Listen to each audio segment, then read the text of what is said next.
Force Touch has already been unveiled in the Apple Watch and the MacBook trackpad, and it's a heavily rumoured feature for the iPhone 7. It detects finger movements and distinguishes between hard and soft taps. I mean, anyone can do that, frankly. Degrees of pressure will effectively result in contextual menu pop-ups, depending on the strength of touch used. In essence, this will allow developers to use an extra set of new inputs for allowing users to interact with their apps in new ways. For example, imagine a first-person shooter being able to tell if you want to launch a grenade or fire a gun simply by measuring the force of your tap. Given that Apple rarely upgrades their tech in ways that Samsung and other companies tend to, holographic projections for the iPhone 7 probably won't happen. I mean, maybe it'll happen for the iPhone 43s, but not for the next major iPhone. With things still, it'd shock everyone and it would be an amazing feature nonetheless. The ability to turn your iPhone into what would essentially amount to a tablet workstation would be a game changer, especially in the stagnated smartphone market. Hell, just give me a virtual keyboard that was made holographic, and I'd be satisfied. A keyboard for typing, letters and stuff, not for playing jazz and funk. Although actually, no, I want that more. I've changed my mind. Sapphire is the second most scratch-resistant material after diamond, and it was one of the most rumoured inclusions for the iPhone 6, but alas, it wasn't meant to be. It's the most durable display any smartphone could have, and it's one of the more likely features that the iPhone 7 may offer. The iPhone 7 may very well feature a 3D display, according to reports which claim that Apple supply chain partner TPK is working on a project that relates to naked eye 3D screen. In other words, a 3D screen that doesn't require glasses to see, like the Nintendo 3DS. Let's be honest, charging for all recent iPhones has sucked quite badly when compared to other Android smartphones, especially from Google and Samsung. Apple manages to make each new iPhone slimmer while equipping it with a faster processor and a graphics chip to also improve on battery life. The iPhone 6 was originally rumoured to have a front display made from sapphire glass, which would have made it possible to use it as a solar collector. This would allow you to put your phone into charge mode throughout the day.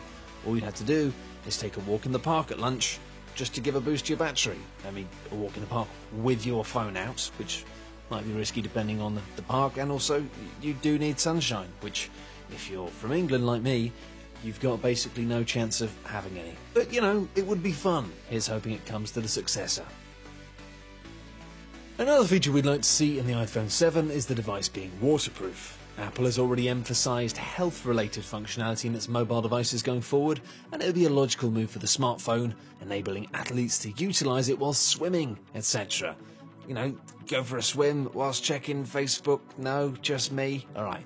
Since the iPhone has no removable back panel, the ports should be the only thing that need to be sealed off. And considering the fact the latest MacBook seems to be decreasing the number of ports and entries on it, maybe it just won't be any pretty damn soon.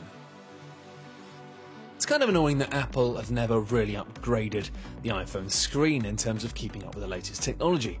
With the iPhone 7, we're expecting the company to deliver a possible 4K iPhone 7 Plus phablet, or at the very least a Quad HD iPhone 7 Plus and a Full HD iPhone 7. It all sounds like absolute nonsense to me, but they'll probably do that, one of those things. Phew, technology.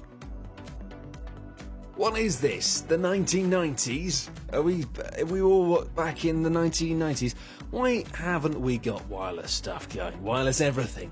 Wireless energy, wireless happiness. Anyway, while basically every other smartphone in the world offers wireless charging, iPhone users have never experienced it. Well, not without, big clunky add-ons anyway.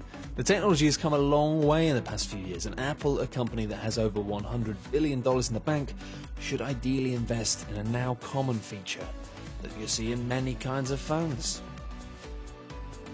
We understand this being implemented in the iPhone 7 is a little bit far-fetched, but it's still a possibility, after Apple created a patent for basically a joystick version of the Apple Home button. The button would essentially expand into a mini joystick that could be moved around in order to control various activities on the screen. This would target the massive iPhone game market, and it would be amazingly fun too. You could have different types of games, maybe some games that weren't awful. The laser keyboard feature has been rumoured ever since the original iPhone was released. Imagine the iPhone 7 comes equipped with a laser keyboard and, better yet, a holographic projector. Now we're talking. It may be a long way away, but at least Apple acknowledges that there's some appeal here.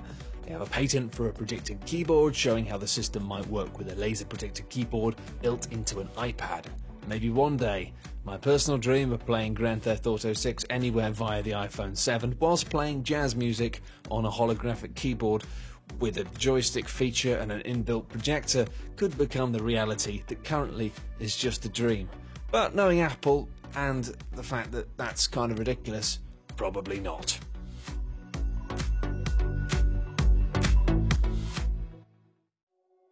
Thanks everyone for watching, hope you enjoyed the video. For more top 10 lists, be sure to subscribe by clicking on the button that you can see now.